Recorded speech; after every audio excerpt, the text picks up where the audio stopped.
Good morning, everybody. Yesterday I added a oil catch can to the 2011 Wrangler. What a catch can does, you can look all over YouTube and you'll see these guys taking their oil catch can off, and it's like murky, muddy water, sludge, all of the condensation, all of the oil that comes through your PCV valve, and it goes right into your air intake. Because the way that they got our vehicle set up is, instead of just kicking all that pressure from the crankcase starts building up, and they used to have it to where they would just let the pressure out into the atmosphere. But I guess because of emissions and stuff like that, they said, well, we should let you guys burn it before you let it out into the atmosphere. So they run it from our PCV valve all the way around back into our intake, and our intake pulls it into our cylinders through the valves, through the intake valves. And that's why intake valves get all clogged up on the back and all corroded and rusted. You got, your manifolds, everything's like, sometimes you take off the air intake hose, there's oil in it. You'll dump, you like, there's oil in my air intake. That's why the PCV valve, it lets it go all the way back around and drops it in there. The catch can catches all of that gunk, so your engine is burning fresh air. It's not burning oil, air, water mix. It's burning fresh air with very probably little condensation, not as much as what the PCV valve is sending back into it. So your gas mileage is going to be a little bit better, theoretically. We'll see, because like I said, I did a lot of driving yesterday. I'm going to look at mine in a second here. And you're going to get a cleaner burn, much cleaner burn through fuel. So you can run like 87 gas and truly get an 87 burn. You're not going to get gas mixed with oil, mixed with water, where you're getting a real rough, rugged burn and your car is running hard. Should run pretty smoothly to where you barely hit the gas, the thing should be taken off. So I got an oil catch can video. I already did the install, so I'm not going to show you the actual install, but I'll show you how I got it in there. The install, you can find them anywhere on on YouTube, and based on where you want to put in your engine, I put mine over on my driver's side.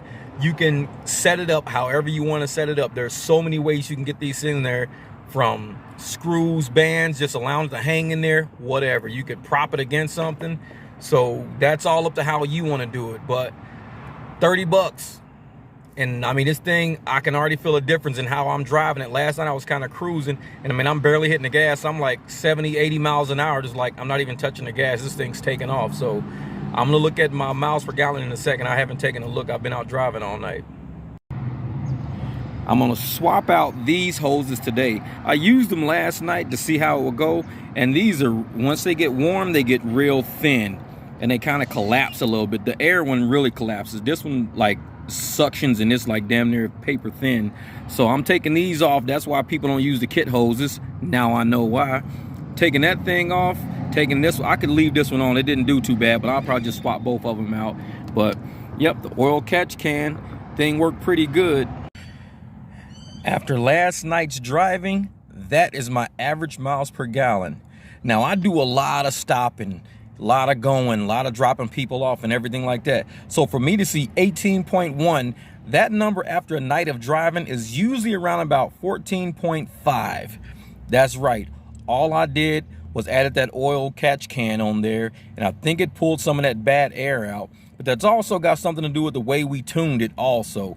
Because from tuning, it went up to about 16. I was sitting at 16.5 a couple of nights in a row, but I've never seen 18.1.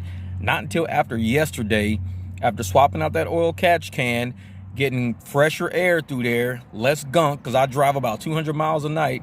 I mean, I was on a full tank, and there's where I am. I'm at almost a quarter tank right now. So, like I said, that's pretty good. 18.1 is pretty good for a night of driving. Well, like I said, I'm usually around about 14, 15 after all night of stopping and going. So, yeah, I think, like I said, that tune and that catch can are doing some work to this engine. So there you have it.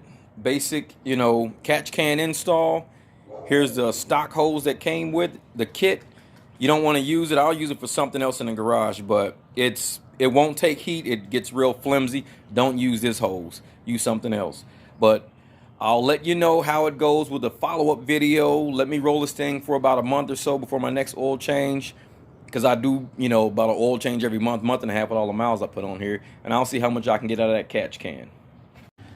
Now, to actually install my catch can, what I did is I took this ignition coil pack off. You got to get that out of the way because you're going to have to get to a clip on the back of this.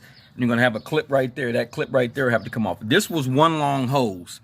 All I did was just cut it in half. That's it. I just cut the hose that came with the car. I just cut it in half. And I used this section here.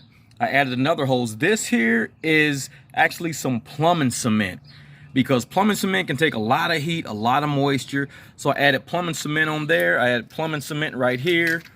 I got this in the way there. So there's plumbing cement on there that'll keep the air, you know, keep it airtight. Plus, like I said, that stuff is hard as a rock. It ain't coming off.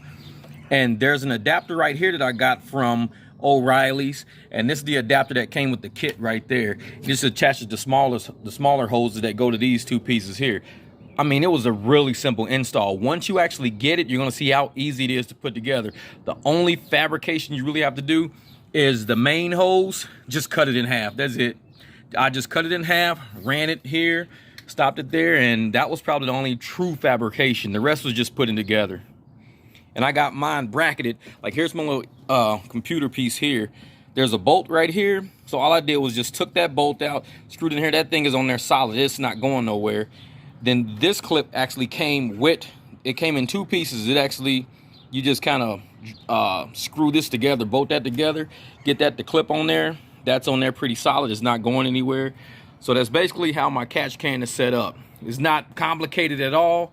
Like I said, I can always unscrew this a little bit, pull this up. I'll unscrew that band a little, pull this thing up. There's a screw on the bottom, unscrew it, drain the catch can. I'll be able to tell what level the catch can is full with this hose right here. That's my indicator hose right here. And that's just, you know, putting a couple of these on and you're done. But those come with the kit too. These come with the kit.